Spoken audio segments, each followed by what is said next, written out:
Episode 1 and episode 2 of Stories from a Hustler. Shout out to y'all, man. I'm loving what y'all, doing for the platform. Y'all sharing, y'all liking and subscribing. I love y'all for that, man. Tell a friend and tell a friend and tell a friend. Matter of fact, forget that. I always switch it around. Tell a hustler to tell a hustler to tell another hustler to like, share, comment, and what? Subscribe. We need to get these viewers up and we need to get the subscribers up. Why? Because we definitely doing a lot of good things that's coming, and we building, and it costs to build, what we building, so we need y'all help. We need it. A lot of people that's in my team, they asking me to ask y'all for the cash apps. But right now, my thing is, I need y'all to get these viewers up, get these subscribers up, to get it to where this becomes the platform to where y'all don't have to send money.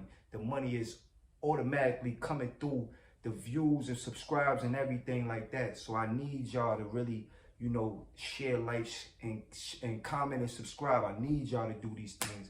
Salute to everybody that's been doing it, man. I love y'all for that.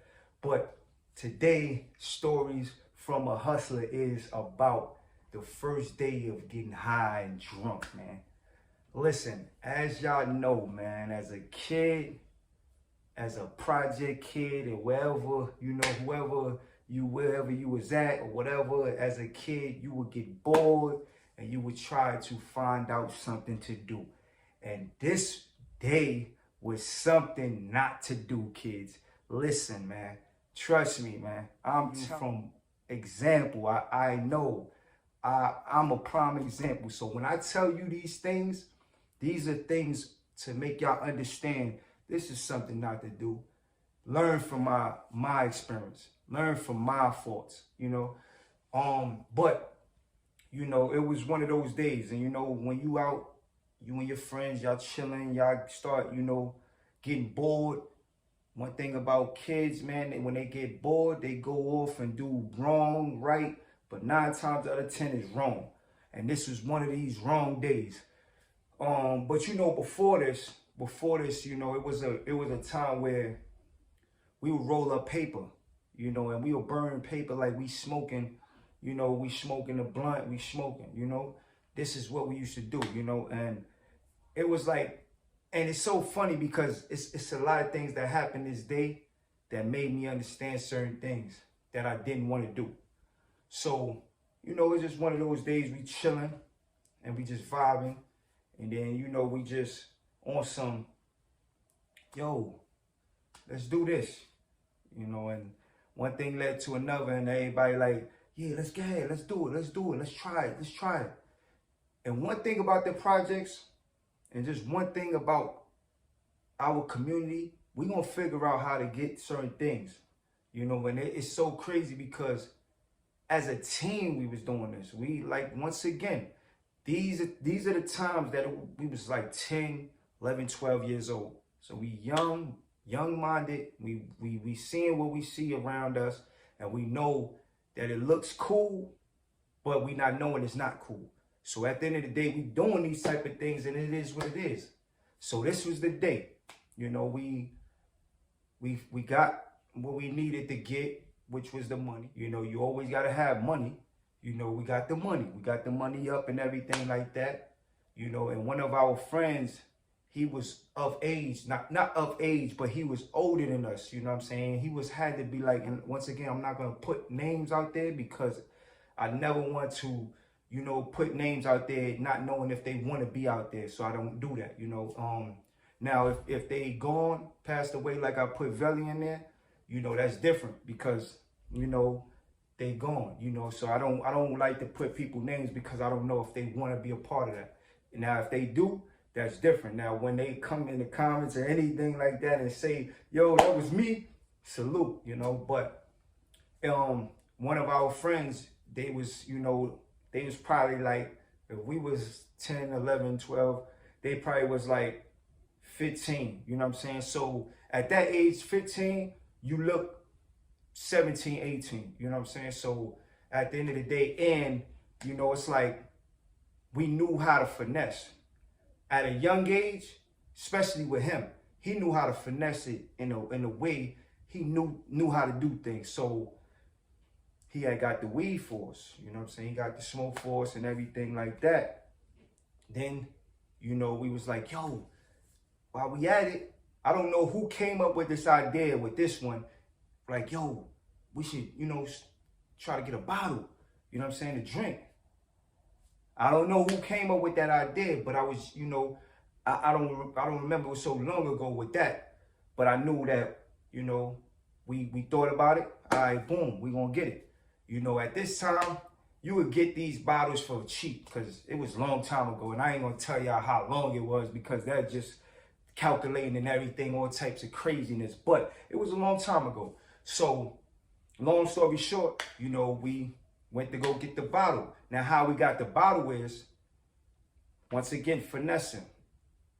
You sit there outside, not close by, not too close by the ABC store, the liquor store, which y'all call it in the South and everything like that. But, you know, this is where we was at, you know what I'm saying? Because we all listening from South, North, you know, wherever you at, you listening to it, you know what I mean? So the ABC store is the liquor store, whatever, but we in New York at this time, so it's the liquor store, you know, LQ spot, whatever you want to call it. So we next to it, but not next to it. So my homeboy that's of age, not of age, but he's older than us, he's finessing it to where, yo, he telling the people, yo, I can give you this, da-da-da, this, that, and third, you go in there and get it. He finessed somebody. Now, it took a minute because people was like, yo, looking at him weird because he like a little, he's knowing he's young, why he want this? But he finessed somebody, he got somebody to get it, boom, boom, got it. You know, don't mind my beatboxing because it's boom, boom, don't mind my Dougie, but, you know, salute to everybody that love my Dougie and everything like that, you know. But, you know, we got it. And it was Henny. It was a little bottle of Henny. And I always remember this, a little bottle of Henny. So we got back to the projects. We chilling. Now, you know, we can't do it in front of our buildings and nothing like that. But we found the spot to do it at, you know. So when we found this spot, it was a perfect spot. We all chilling. Now, the rolling thing. My homeboy that was of age, he knew how to roll, but he wasn't a perfecter.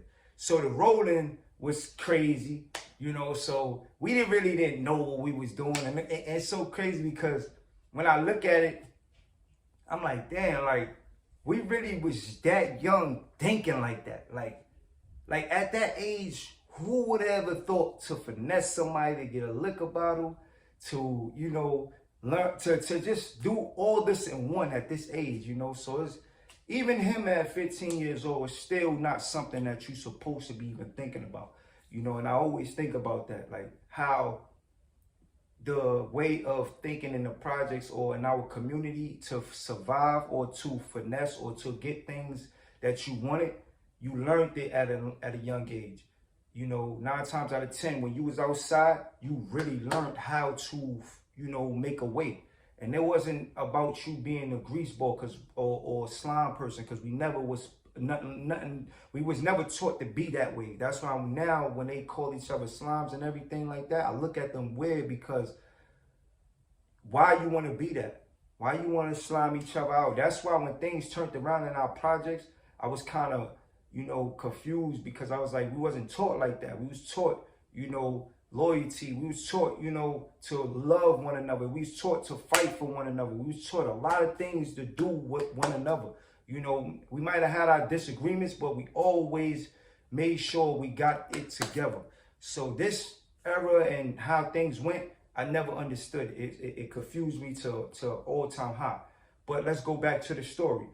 So, you know, bro rolled it up. Boom. We started smoking. Now we passing it around. Now, as you know, we never did this before. Like I said before, we was sitting there rolling up paper, lighting up regular writing paper, trying to act like we smoking it. You know, all this craziness that we used to play around with.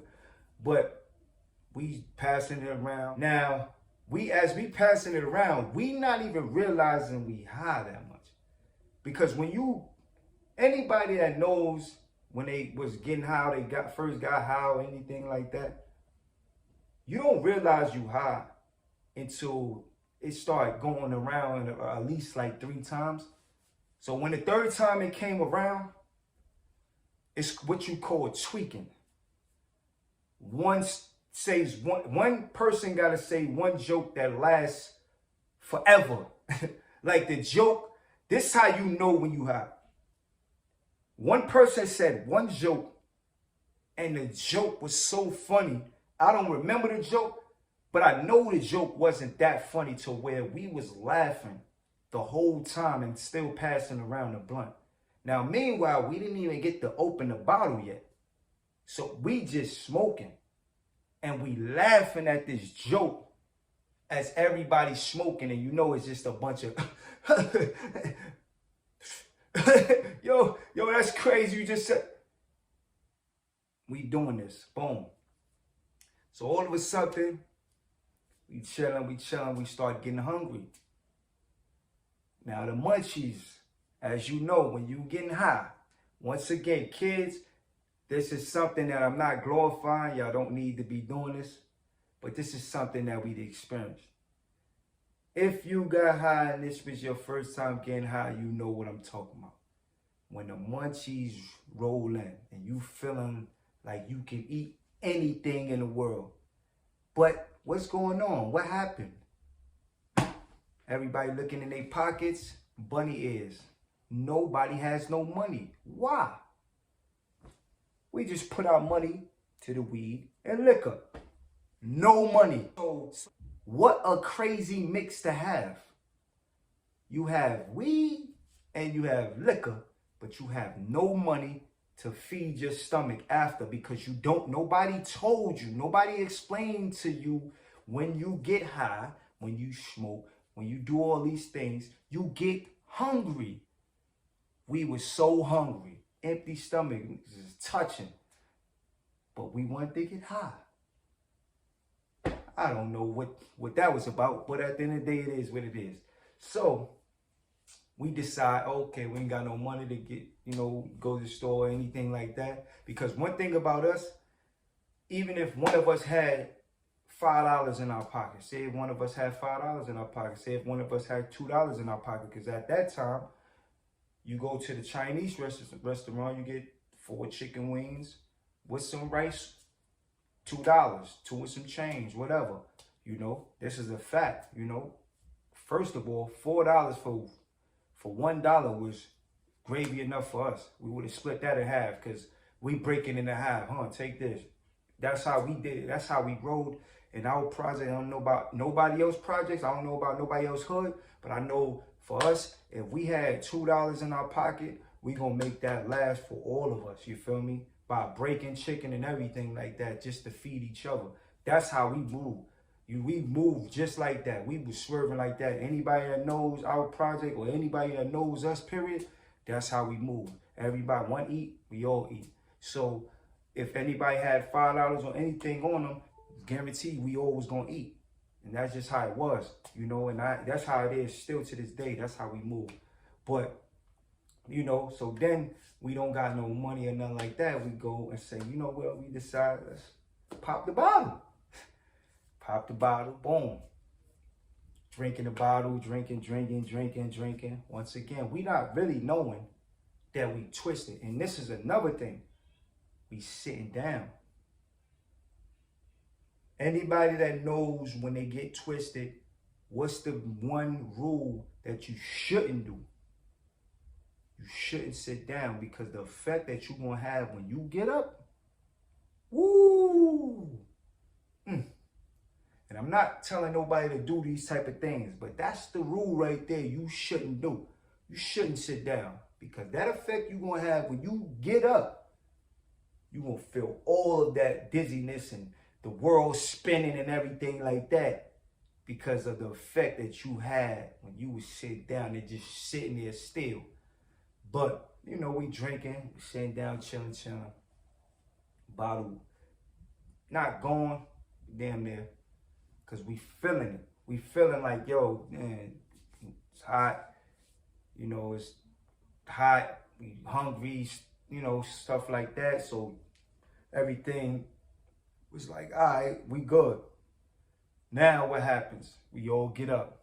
When we get up, when I say we was twisted, everybody get up. As soon as everybody got up off the steps, no lie, we got up. Everybody like, oh, whoa. Everybody twisted, bent. You know what's so crazy? All of us is young. Guess what we all was thinking? It wasn't all of us thinking this. Only one person wasn't, well, two people wasn't thinking this. And the only reason they wasn't thinking this, I'm going to tell y'all why. I want y'all to guess in the comments. Matter of fact, because it's already going to be put out there. We always thinking like, how are we going to go home like this? How? Because I know baby going to whip my ass. Excuse my French. She's going to whip my tail. This is a fact. Baby going to tear me up. Soon as she opened the door, first of all, she smell it. Oh, I'm done. I'm finished. I might as well call what they used to call it, BCW. I might as well have them on the line for myself. Because what's going to happen to me, and BCW is Child Protective Custody. Them people that's going to be on that type of time. That's what they is. They on that type of time. Yeah, they coming to get you. You know what I'm saying? If you say you abused or anything like that, yeah, they're coming to get you. I might as well call them people or anything like that, because if I walk to 4B, if I go and knock on 4B door and baby come to that door, oh yeah, over. Everything, Christmas, birthdays will be the worst days, because I'm going to be tore up. And everybody in that hallway was thinking the same thing except for two people. Now, as we go, we like, yo, we gotta get some air. Now we paranoid. Now we panicking now. We drunk, high, panicking. Because how we going to make it? How we going to go home? How? How we going to go home like this? We panicking now. Now everybody thinking in their head, yo, we got to go outside. We got to get some air.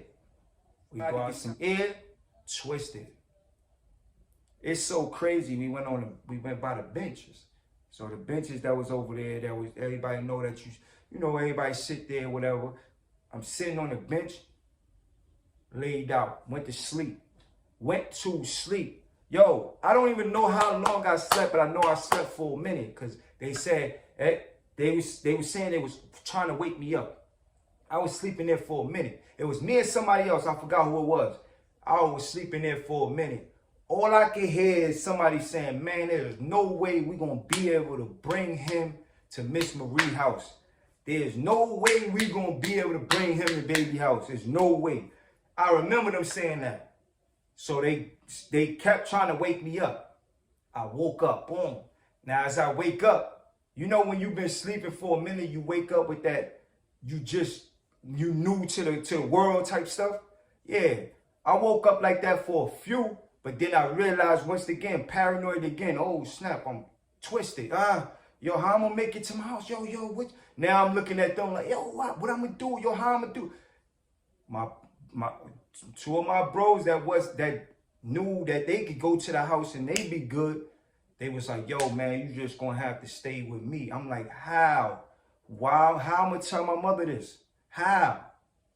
Yo, man, look, you just going to have to worry about, you know, that later on. You either want to worry about it later on and be sober, than to worry about it now and try to go in that house and never come back outside. You know what I'm saying? Like, it's either one. And I was like, you know what? You right. You correct. I'm going to go with your plan. We about to go to your house and I'm going to spend the night there. And I'll worry about that ass whooping later on.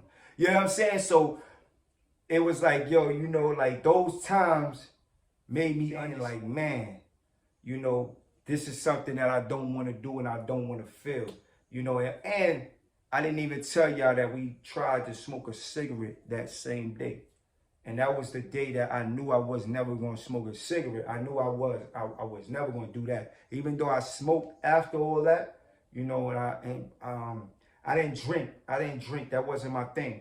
I was smoking, you know, but I knew from then on I wasn't going to smoke a cigarette. I tried to pull a cigarette, and that cigarette was no good for me. I just said, no, it's nasty. I'm not smoking this cigarette, you know. But to all my youth out there, to all my young youth out there, all my leaders out there, right? There's no reason to try to act cool.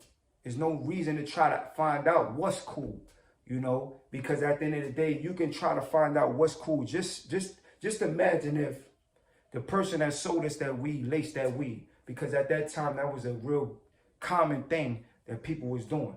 You know, and that's another story I'm gonna talk about as well, you know, to get y'all to understand what was going on in our projects and how young people that I know that happened to. But that's another topic. But just imagine if that weed was laced and we all got laced that day. You know, these are the things that you don't want to, you know, try because you think it's cool. You know, just imagine if we fell victim to the alcoholic system, you know, to where we liked it. We liked how we felt when we drunk that, you know, first liquor bottle. You know, just imagine if we liked it. Now we became alcohol. We became alcohol abusers. You know, just imagine if that happened. You know, these are the things that I need y'all to understand, that just because y'all think it's cool and it looks cool, it ain't cool. You know, be you. You know, be the opposite. You know, like I always say, my bro Shot said one thing on our video one time. He said, y'all talk about opt this, opt that, but why not be the opposite? You know, and turn it around. You know, that's what you need to do. Be the opposite, man. Be the opposite. And I guarantee you, your life will become much more better, and you will have followers following you, and you will become the leader that you need to become. You know, so do what you need to do and take these stories that I'm telling you from Stories from a Hustler and take it and make sure it help you in your successful future, because you will be successful. Remember, I said it. You know, never let nobody say can't to you. Never let nobody use that word in your vocabulary or anything like that. And the next no that you hear will be the next yes that you achieve. Salute to y'all, man. It's your boy Lambo with another segment of Stories from a Hustler.